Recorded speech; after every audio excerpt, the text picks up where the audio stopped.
Good evening, folks. I'd like to call the Bonita Springs Fire Control and Rescue District Board meeting February 9th, 2015 to order. Please rise for invocation followed by the pledge.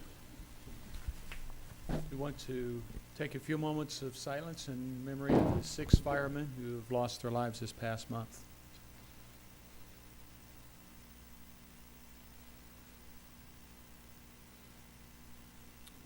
Dear God, we come to you. We thank you for your provision and your care. We pray that you'll be with the families of those that have lost loved ones that have served this past month.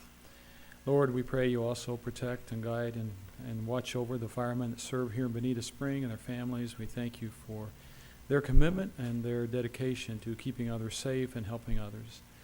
Lord, grant us wisdom and guidance as we try to follow what you would want for this community and this state and this nation. It's in Jesus' name we pray. Amen. I pledge allegiance to the To the flag of the United States of America and to the republic for which it stands, one nation, under God, indivisible, with liberty and justice for all.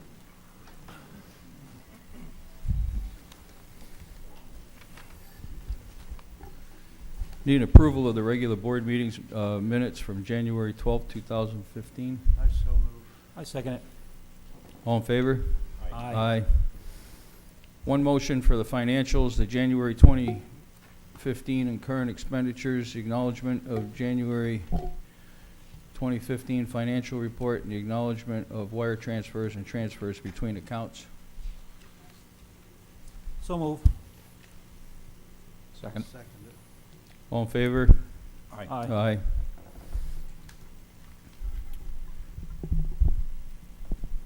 Next item on our agenda is a presentation from the Wounded Warriors. Chief?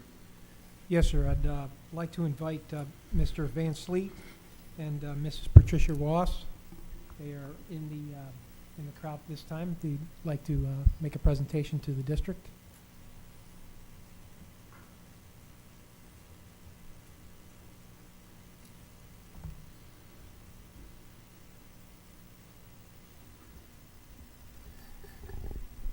First of all, I want to set the record straight. We let the fire department team beat us purposely. We know when we go into towns that if we win, we won't be asked back. So we make sure we let them win.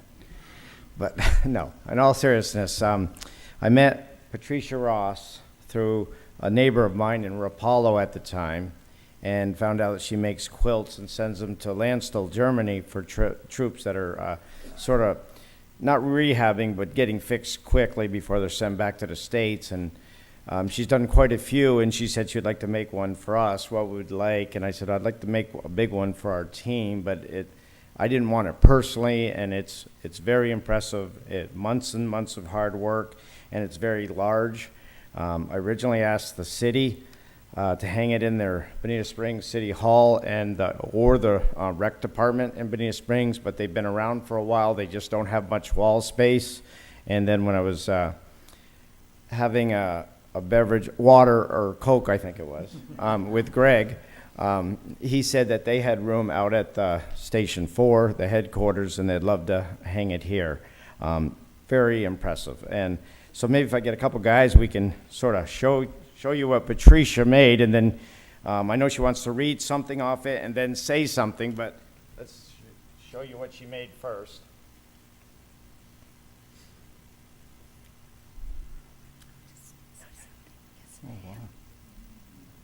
I asked David what he wanted on the quilt, and he said the main thing is our logo, the logo for the Wounded Warrior Amputee Softball Team.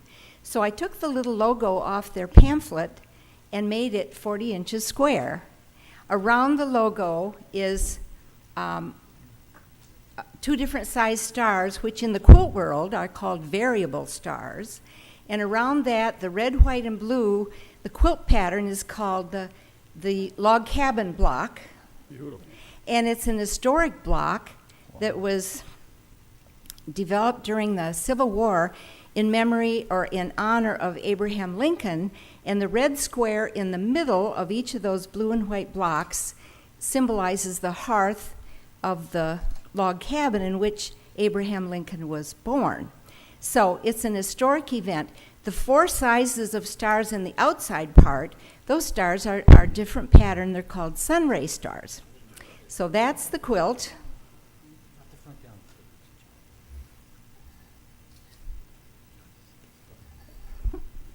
And the reason I think it belongs in Bonita Springs is, in case you don't know, we came here for a golf tournament in April of 2011, a month after we started, and that's where the first $7,000 was raised.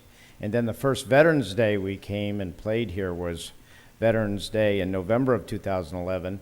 And then, of course, we've been back for 2 other golf tournaments since, and we've also came back to play this year. So we sort of consider Bonita Springs our home, so I think it's only appropriate that this hang in, a public building in Bonita Springs. That's a beautiful piece. Thank you.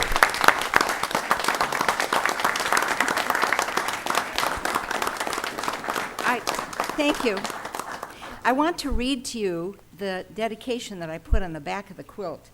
It says, "Dear Wounded Warrior Amputee Softball Team, this tribute quilt, designed and made for you in love and appreciation for your service to our dear country, the United States of America, made by Patricia A. Ross, the quilt lady, that's me, organizer of the Wounded Warrior Quilt Project at the Corkscrew Woodlands in Estero, Florida." On the bottom I say, "God bless America, our home sweet home." And I want to show you the back of my shirt, because the back of my shirt expresses my feeling about all of the first responders, whether they're firemen, whether they're policemen, whether they're soldiers. So take a look. Greater love hath no man, that he gives his life for his friend. And on the back you'll see a fireman, a policeman, a soldier, and Jesus Christ. They all give their life, they offer their lives to protect and save the rest of us. And I appreciate it.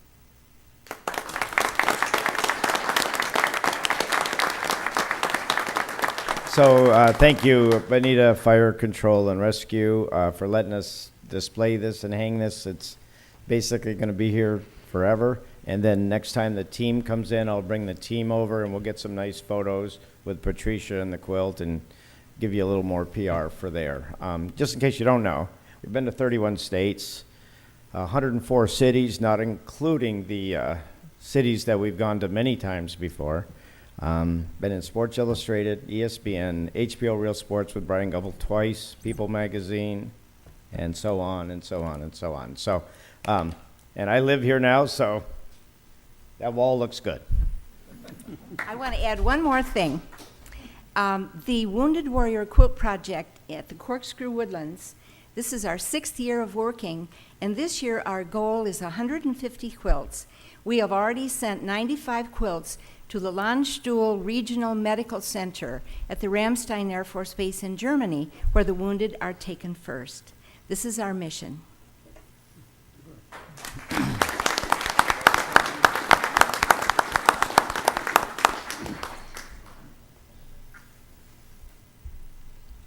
Very impressive, Mrs. Ross. Thank you, Mr. Van Sleep, very much. We're very honored. This is was a very moving thing that you've done for us. Thank you.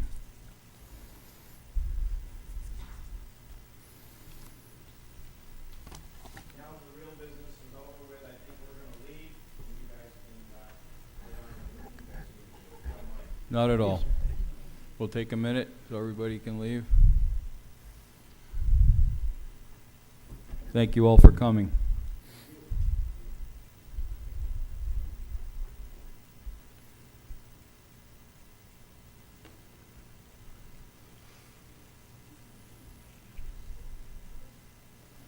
Next item on the agenda is old business. Does anybody have any? Just like to ask Rich, any news on the slip for the boat? Yeah, we have a little bit of news. Hopefully this week I'm going to go meet with the secretary and the president of the Homeowners Association of Bay Harbor. So we talked on Friday, and we kind of touched base today, but we didn't make it definite. But hopefully that happens this week, and I'll have some more information for you soon. Or if you'd like, give me a call. If you'd like me to go with you, I would. Okay. Thank you. Anybody else? Okay, under new business, the first item we have is disposition of surplus property. Yes, sir. We have 2009 Ford Crown Victoria that we're putting up for sale for a minimum bid of $7,000. A 2003 Ford Expedition, minimum bid of $1,500. 2003 Jeep Grand Cherokee with a minimum bid of $4,000, and 2006 Ford Escape with a minimum bid of $3,000. We're in the process now advertising for other districts for a request, an initial request for the vehicles, and we do have a request from Immokalee at this point. Chief Anderson is here. I think he wanted to speak on the matter for a request. Welcome, Chief. Chief Daigle, Ms. Moore, Commissioners, thank you for giving me an opportunity to speak to you about this. We're requesting an intergovernmental transfer of one of the vehicles. I've been in Southwest Florida fairly a short time. I've been the chief of Immokalee. Next month will be 2 years. Prior to me coming to Immokalee, they were in a pretty substantial financial crisis. They had to lay off 6 firefighters. Shortly after that, they terminated the chief. They had an interim chief who was successful in getting a SAFER grant to bring the firefighters back. Since I've been there, we've made some significant headway in the financial situation. We're still not really in the clear yet, although we're in much better shape than we were. My goal is to, out of the general fund, spend as little as possible until we build the reserves back up. With that being said, when the positions were eliminated, they laid off 6 firefighters. They eliminated the deputy chief position and 1 fire inspector position. The vehicles that went with those eliminated positions, they sold those at auction, mainly to get them off of the insurance, so they didn't have to pay insurance on them, as well as try to get as much cash as they could to get back on their feet. The SAFER brought back the 6 firefighters. We're in fair shape with them, still trying to limit spending in any other area that we can. When they sold those other vehicles, the only staff vehicle that was left was used by the shift commander, not really on a daily basis because of minimum staffing. Probably half the time the shift commander ends up riding an engine. I applied for a SAFER grant for recruitment and retention of volunteer firefighters. So that position came with funding for a full-time volunteer coordinator and training officer. So we took that vehicle and assigned it to him. That vehicle now has a blown engine, so we're trying to get that repaired. But really it leaves us with no staff vehicles available. Myself and the fire marshal and the training captain, if one of our vehicles in the shop, we either use our personal vehicle or drive an attack truck, small fire truck around. With the training captain's vehicle in the shop now, he's riding around with the fire marshal or driving the attack truck or one of our other engines. So it's really not very efficient for staff personnel to be driving fire apparatus around. We had a vehicle, our secretary occasionally when they needed to do fire district business, they took the staff vehicle around. That's not available anymore, so if she needs to run to the post office or something, she's using her personal vehicle now as well. So what we're requesting is a transfer of one of the vehicles that you're sending to surplus to help us manage our day-to-day operations and have a vehicle available. Okay, thank you. Mr. Chairman, I would make a motion that we One moment, please. comply with this. We have to declare those vehicles as surplus first. The board has to declare them as Okay. surplus initially. All of them or just one? All of them? All of them, yes, sir. The four. The 4 vehicles. Mr. Chairman? Chief, is that your recommendation that we declare them surplus?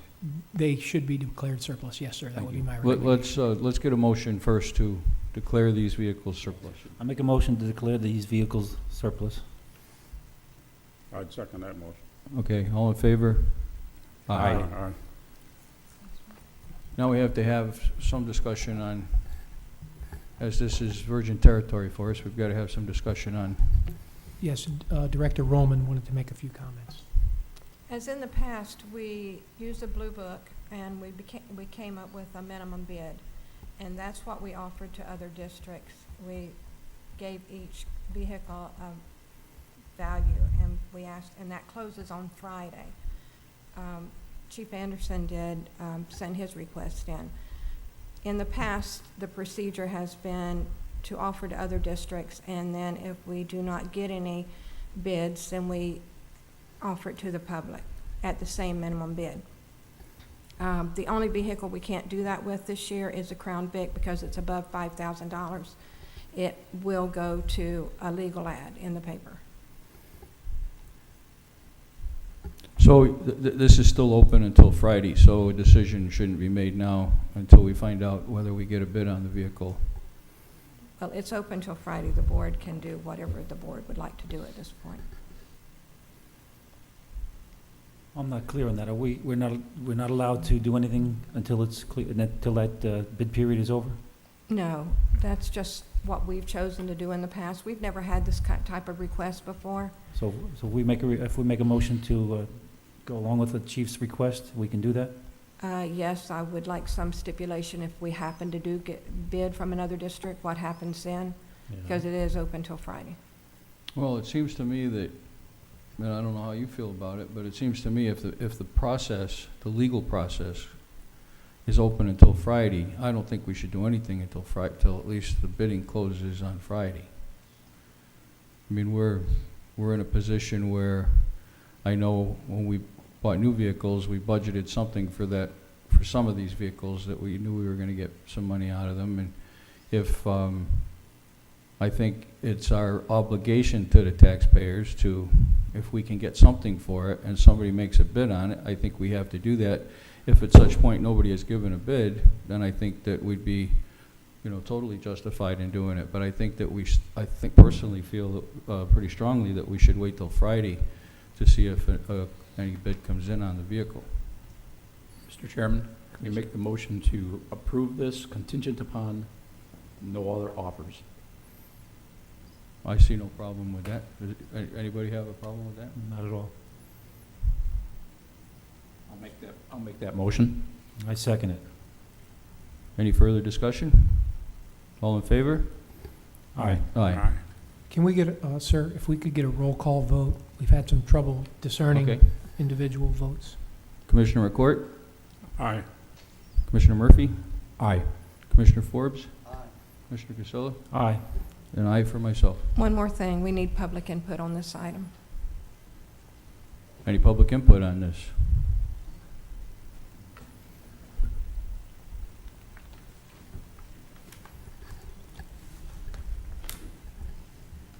Ed Fitzgerald, 13100 Southampton Drive. As a resident of town, I'm almost ashamed that this department, these commissioners cannot listen to the plea of a brother district and a brother chief demonstrating the need for for a piece of equipment. I believe any one of you could make a motion to give this to him without cost, and I'm disappointed to see no one made that motion. Thank you.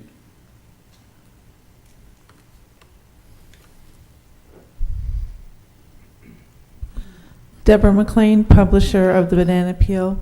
I believe in the history of this department, they once gave a fire truck to, is it Captiva?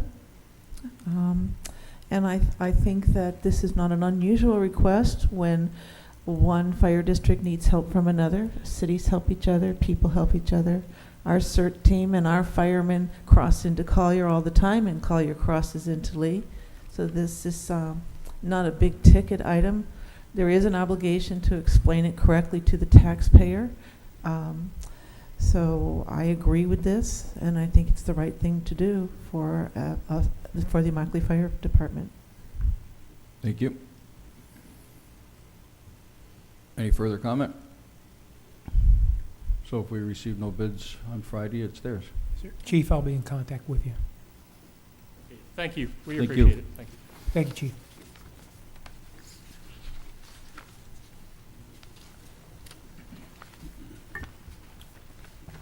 Any other new business? Yes, sir. Do we intend to address this article that appeared in the Naples Daily News from Brett Batten under new business or somewhere? I did not. You can bring it up. I didn't see it. Okay, well, I got a copy of email copy of a letter addressed to you asking us to discuss it. So that was the reason I wanted to be sure we brought it up. I'll make copies. What, refresh my memory on the letter.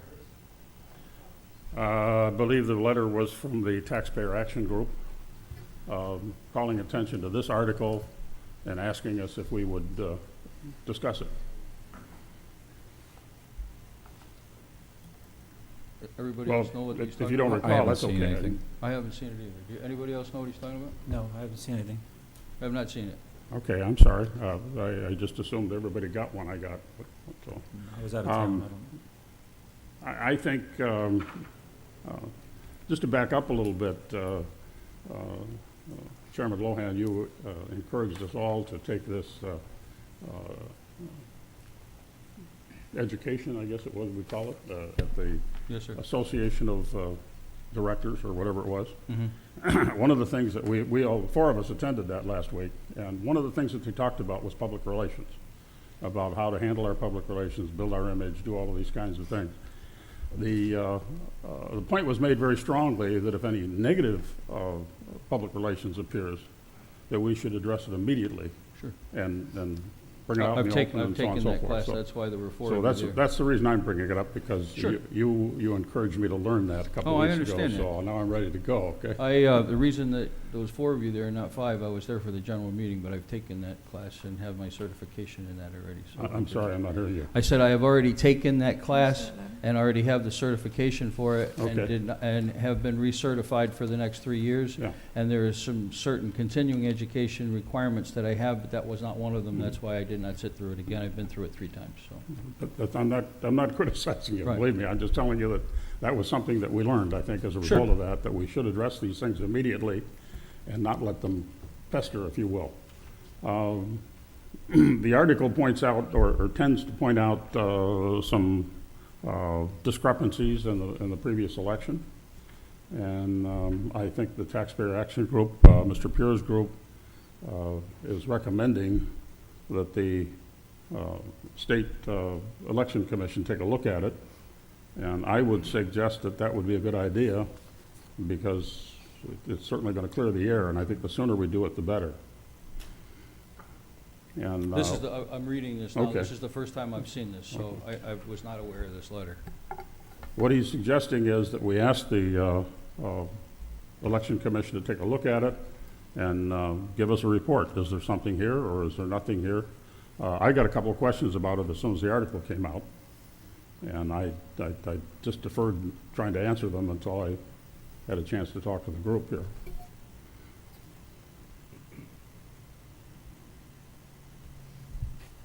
Mr. Chairman, Yes, sir. I'd make a motion that we table this to the next meeting so we have a chance to study this. We have a second on it? I second it. And am I the only one that read the article in the newspaper? I was out of town. I never saw this. What paper? This was in the Naples paper? Yes. I did not see it. The I don't know whether I have the date or not, but. Right, there's a motion to Okay. table this till the next meeting, so all in favor? Aye. Aye. Well, All but then those we're- opposed? we'll table this for the next meeting until we can do some research on this, seeing how it's the first Okay. time we've seen it, and it's not on the agenda, so we'll put it on the agenda for next Okay, but meeting. let me just, and I hate to be sounded like I'm trying to correct you because I'm not, but when you ask for an approval, you should also offer those an opportunity who are opposed to it to answer. Sure, Say nay. say nay. It was all in favor? Aye, and I think there were 4, we'll do a roll call. Commissioner I don't McCourt? need a roll call, but then you should, I assume that you should say that all those in favor say aye, all those opposed say nay. All opposed? Nay. Okay, Thank you. thank you. On this matter, should Joe call Terry Lewis and find out if this is the kind of thing you can make an inquiry about? Talk into the mic. You have to talk into the Mr. Chairman, Is this point of order. where they I'd like to make a point of order. It's been tabled, can't be discussed any further. I think I have the right to ask the chief to do something, which I think is important. I think we need to know, so we're properly equipped to discuss it, what Mr. Lewis says. Is this something that there has to be a formal complaint to the election commission, or they can look into it without a complaint? Under board direction, I will find out All right. where we need to go Yeah, and give each board member the information when I receive it. all right. That's all I'm asking. Yeah, Yes, I think that's a reasonable question. Yes, sir. Yes, because like I said, this is the first I've seen it, and I don't believe this is the place for me to read it in the middle of a meeting, so I think by next month, I'd be more than happy to discuss anything that's in this, but, by all means, we need to discuss it. I think Commissioner McCourt's correct, if there's something negative out there, and this is the first time I've seen it, so. Yes, sir. Any other new business? Anybody have anything? No. Okay. All right, next item is Chief's report. Yeah, we were, I know we had a group that went up to see the new truck in Wisconsin. It was warm, sunshiny beach days up there. We just wanted to discuss that. I think Assistant Chief DeWitt went up. Commissioner Casilla went up along with some mechanics. And we are planning on doing the next trip is going to be planned for the end of February and March. And the people that were designated to go are myself, a commissioner, Deputy Chief Giuliano, and one of the mechanics. Excuse me, Chief, I won't be able to make it this month. Apologize. Okay. Someone can go in my place. So we have an extra position open if Deputy Chief Giuliano does not want to attend, should the board desire to do that. I'd still like to go up again if I could. I heard you'd like to go, Steve, but I'd like to follow it all the way through, if I could. I see no problem with both I of us just- going. You sure Frank, you can't make it? I'm sorry, I got family obligations, so Okay. I'd like to go, but thank you. Chief, could I have that date again, please?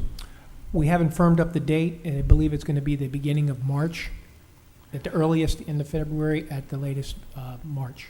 I would have to have the exact dates before I could decide. I'm sorry, sir? I would have to have the exact dates before I could make a decision whether or not it'd be available. Yes, sir, but there's only 2 positions for commissioners at this point. Sure. Okay.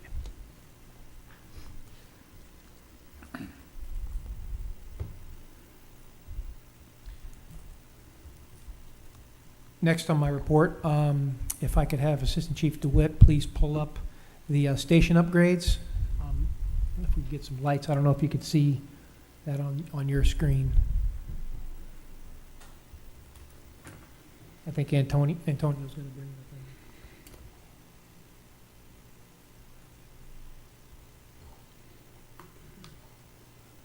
up. On the big screen, Antonio.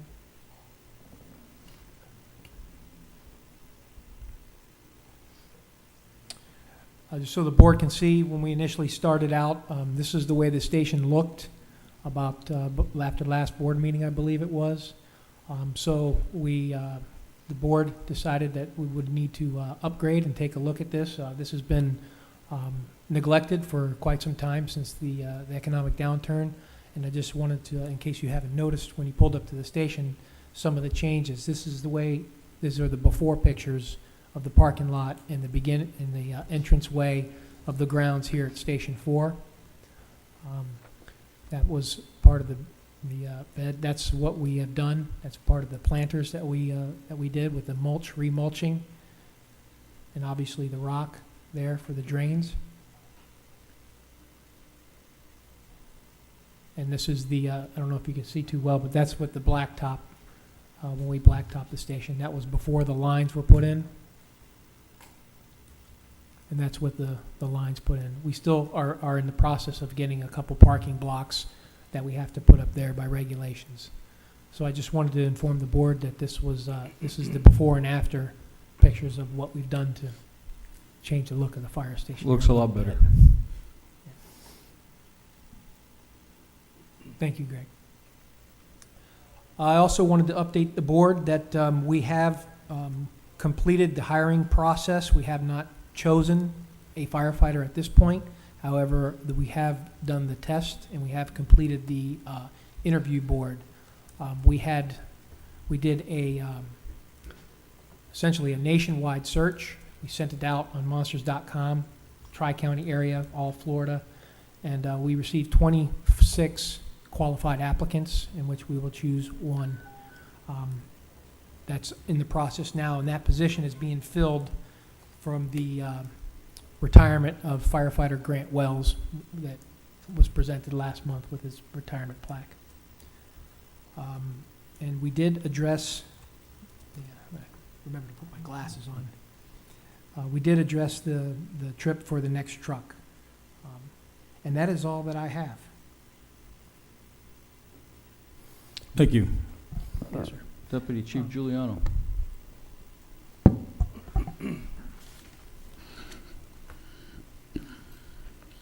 Good evening, everybody. I've got a couple things I'm going to talk about. We've had several fires since our last board meeting.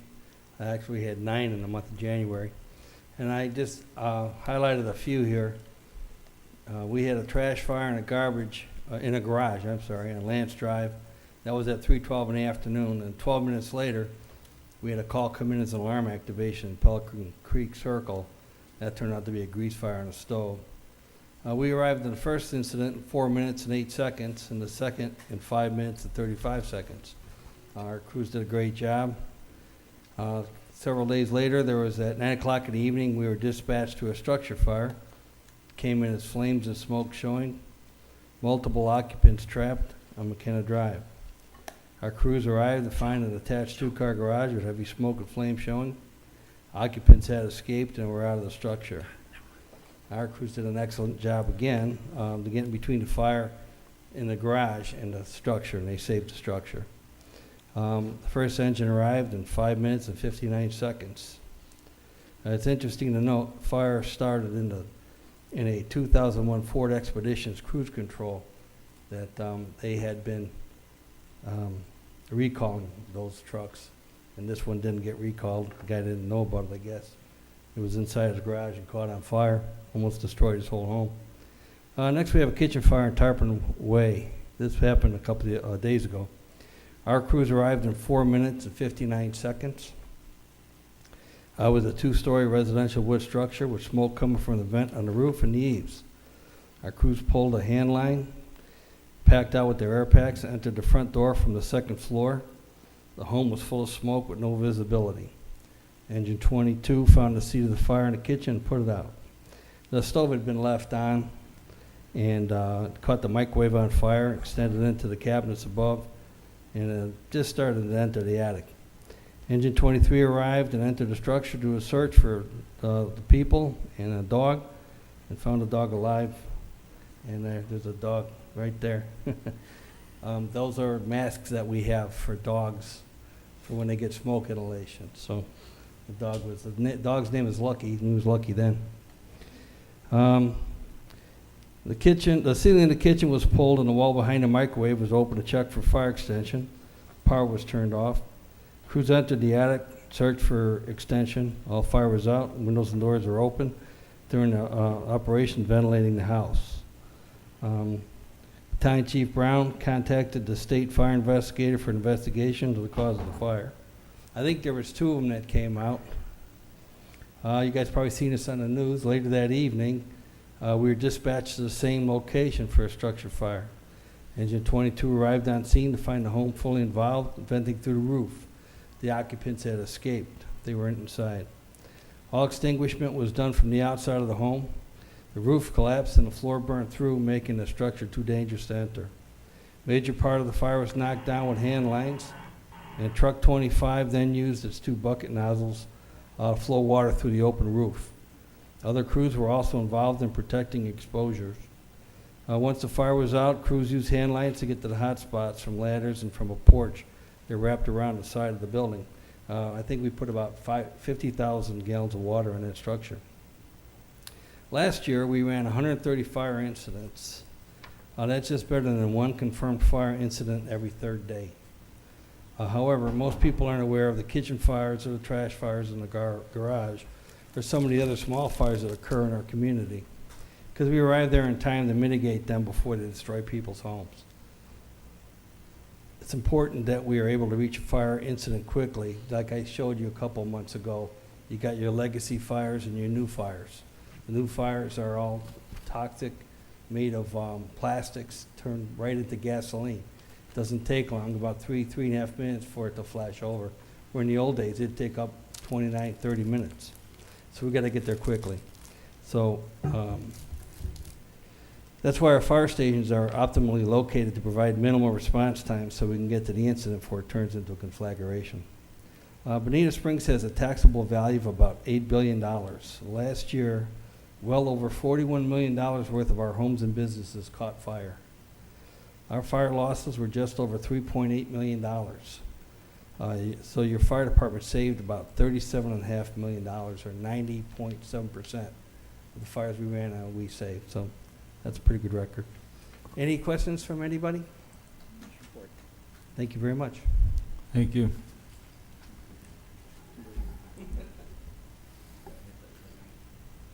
Deputy Chief Scott. I don't have anything tonight. Okay. Assistant Chief DeWitt. Good evening. I just got a few things. As the chief mentioned, we did go up to Appleton, Wisconsin to look at the new engine. So I just did a little slideshow presentation to show you where we came from, where it started at, and where we're at currently. Also, if you guys would like to write this website down, it's called 108fire.com. That's the word 10, the number 8, and fire.com.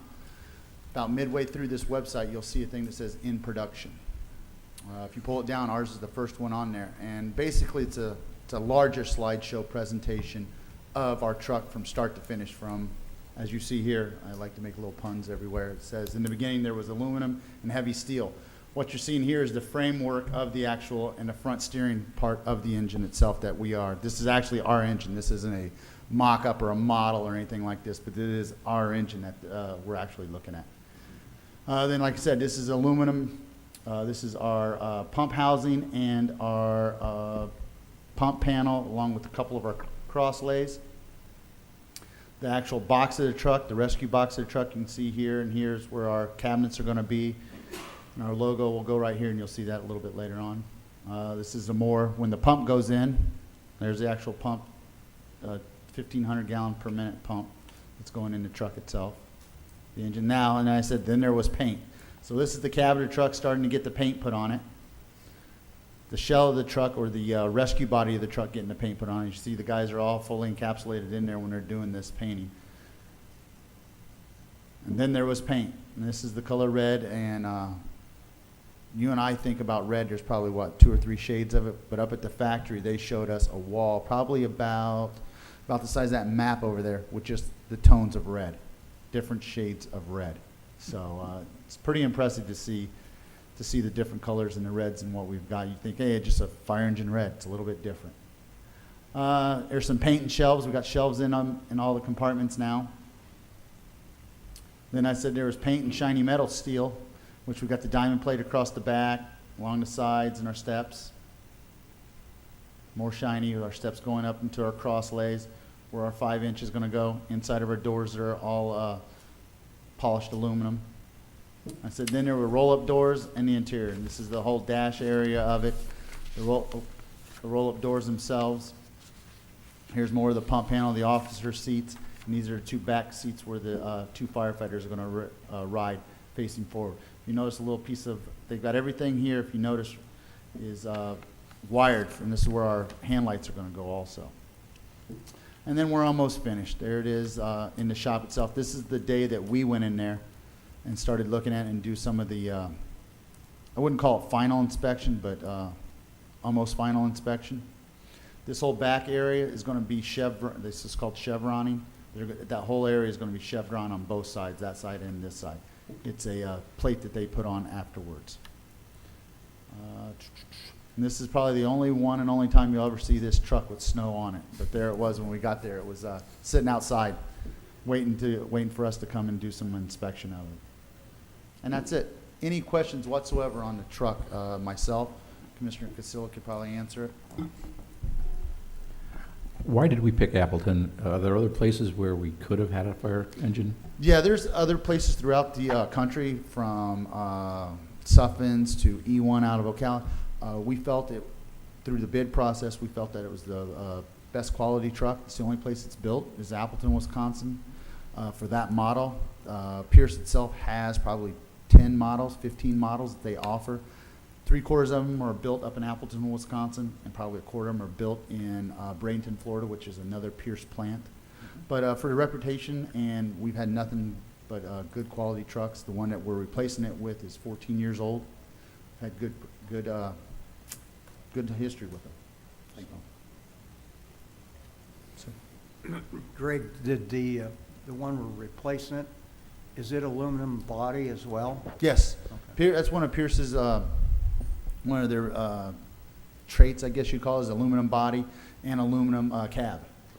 So they do a fine job, but we went up there and they punch everything out. They've got a factory itself. It's very good employees. They've got less than 1% turnover, and they employ about 1,200 to 1,500 employees there. They got 3 shifts working around the clock.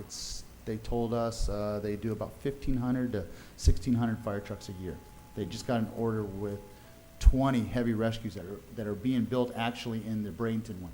They were too busy up there, and they farmed it out to the smaller one down here in Florida for 20 heavy rescues to go around the country. And one thing I'd like to note that they did tell us is that with budgets coming back and the economy coming back, we got our truck built in about an 8-month time frame. They're saying now to buy a pumper is 10 to 12 months, and for that heavy rescues, those heavy rescues I spoke of, they're 14 to 16 months out.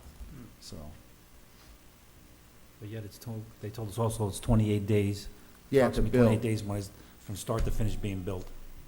It's And just- they work, the way the assembly line works up there is every 4 hours it moves to another process. From putting a pump in, 4 hours later it goes to bodies. 4 hours after that, the roll-up doors get put on. 4 hours after that, it gets tested and quality controlled. So, if they could go from start to finish, it'd be 28 days. But because of backlogs and stuff like that, that's why it's an 8-month build-out. Any other questions? Thank you for your time. Thank you. Under Commissioner's business, Commissioner Casilla, I have nothing. Commissioner Forbes, Commissioner Murphy, Nothing. Commissioner McCourt. I have nothing. Local 3444, you kind of got bumped down underneath. Yeah, so you follow getting the- pushed down the end of the table. Evening, Commissioners. I just have 3 announcements coming up this February 21st, Saturday, and we're partnering with the district and the city to put on movies in the park. The activities start at 5 p.m. The movie starts at 7. The movie's Planes, Fire, and Rescue. It's an animated Disney movie. That's Saturday the 21st. And then March 7th, we have our annual Citrus Park softball game, which we've done a lot better against the Wounded Warriors than we have Citrus Park. I think we're 1-4. But now that we got our secret weapon, Mr. Casilla over there, I think we might have a shot. So. But that is on Saturday, March 7th. The festivities start at 11 a.m. and then our game's at 1. And also, I'm meeting with the MDA liaison for our area. We're going to be picking out 3 Saturdays in March to do our annual boot drive. So we'll be in the streets for that. Any questions? Thank you. I'm going to get in better shape this time, though. I have no public input cards, but does anybody have anything to say?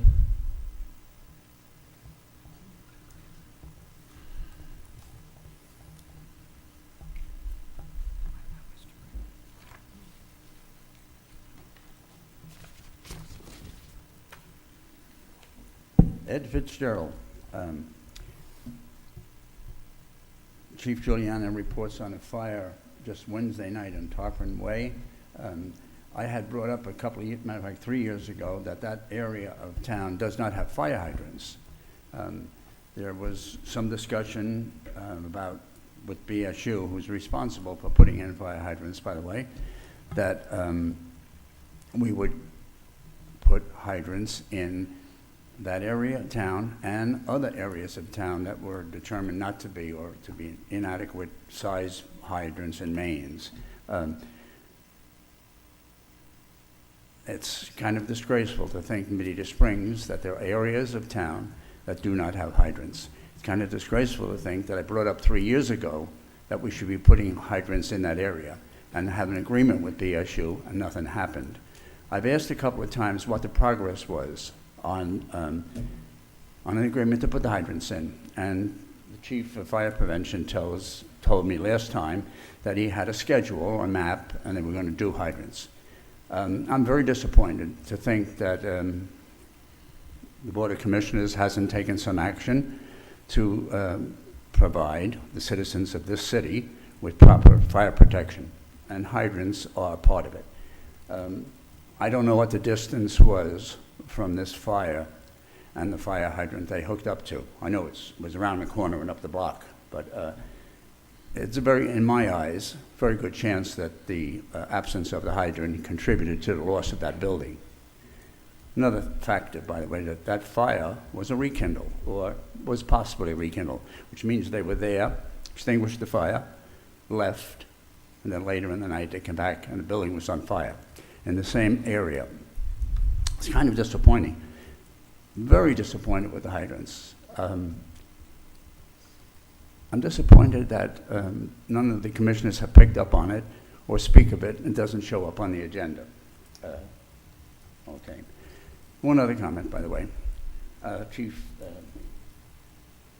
Greggy Way reports that they went out to examine a truck, a new truck in Wisconsin, finished with snow on it, and sent out 5 people to inspect it. I don't know what kind of an inspection you can possibly do. Seems like just a waste of manpower. Thank you.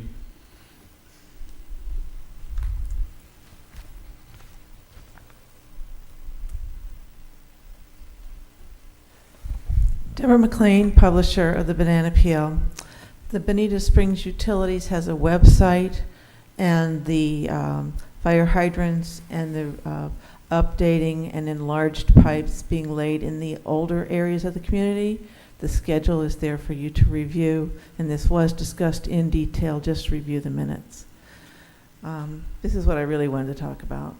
The first responder or firefighter cancer cases continue to rise, and I'm asking the district to put me in contact with someone I'd like to help from a PR point of view, to assist with legislation of presumptive law coverage for cancer in firemen. And I don't really want to exclude any first responder. I know that Georgia has just voted in legislation, and I'd like to find out what's going on in the state. If you just point me in the right direction, doesn't have to be right now. I think that this is something I'd like to work on. Additionally, there's a test, a blood test. It's called the AMAS, A-M-A-S, and it's done by O'Connell Labs out of Boston. It's a blood test, and it's extraordinarily precise in finding early indications of cancer. And I just respect our young firefighters very, very much. And they're the ones that are exposed to the flashes and the toxic things they breathe and touch. Even when they're undressing and getting out of those terrible bunker suits, they touch those bunker suits before they get in the showers. So I'm a little concerned about what I'm reading with the number of firefighters that are sick, and I would like to help. Thank you.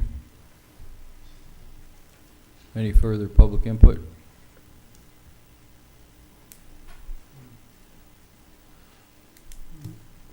One at a time.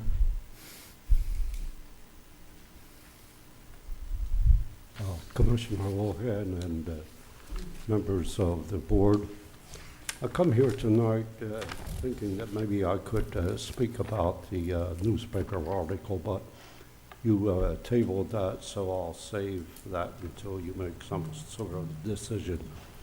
Another thing I wish to discuss is I'd like to thank the your paramedics 2 times. On Friday, the 17th of November, they picked me up at a doctor's office and stabilized me and transported me to the emergency hospital, Physicians Regional. I was there that day, and they didn't have room or whatever, and they sent me home. The following Tuesday, I was called again. They were called again. They had to stabilize me again, and I spent 5 days in the hospital. This is the first chance I've had to come and thank them for that. I hold these fellows very close to me. It's about the 5th time that they have come either to my home or to a medical facility to stabilize me and arrange for transportation. The reason I'm emphasizing that is these men stabilize, they get me prepared to transport. When I got in the ambulance, all he had to do was transport me. That's all he did. I received a bill from the transportation service of Lee County, but I didn't receive a bill from the fire company. All of the supplies that you people use, I don't know how you compensate for that. I think the taxpayers pay for that. But when I'm transported, my insurance company pays for it. Okay? I don't care about that. Somebody's paying for it. I pay for it. But I do want to thank again you men that wear that thing. I was a Navy corpsman during World War II and Korea. And I know first responders, when we stabilize and transport to the nearest facility, we're the first line. You guys are the first line. Thank you very much. Thank you, and thank you for your service.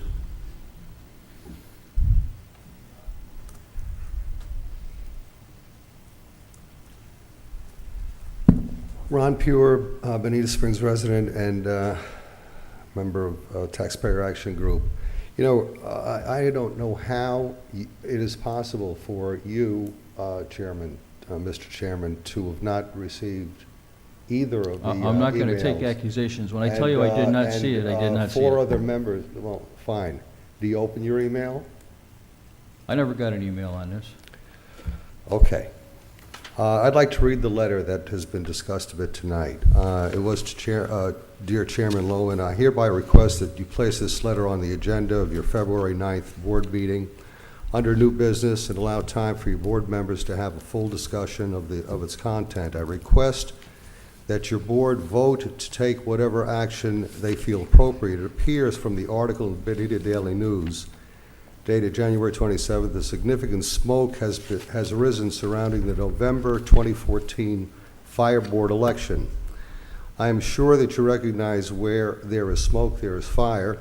The smoke may be emanating from a tiny spark still smoldering, but you know that no fireman will leave the scene until the smoke is extinguished. although that has been contradicted tonight earlier. Following is the smoke that must be explained. One, two $500 contributions from a political action committee made up primarily of firefighters. Two, through small voluntary contributions, apparently members' paychecks, the PAC raised $24,000 in 2014. Three, the PAC spent just over $9,000 to support two candidates for the Bonita Springs Fire Commission, the board responsible to regulate the activities of the fire department. Four, candidates Evan Conforti and James Murphy each reported receiving checks of $500. Five, the PAC records don't indicate giving money to either candidate. Six, James Lamb, a Bonita Springs firefighter, is a registered agent for the PAC, oddly named the Bonita Springs Action Group. The PAC, number 7, was cited several times for filing later incomplete reports. 8, Lamb told reporters the PAC purchased $500 worth of yard signs for each candidate. 9, the PAC registered with the state as a political committee independently of any candidate, therefore does not report to the local newspaper. 10, Murphy's campaign treasurer, Michael Burkhardt, is a Bonita Springs firefighter who made regular contributions to the PAC. 11, this is very, very involved and critical. By law, PACs registered as political committee independently of any candidate are not to coordinate their campaign activities and expenditures with a candidate's campaign.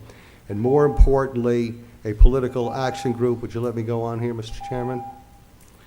A political action group registered as a political committee independently of any candidate is forbidden from having any communications with the candidates.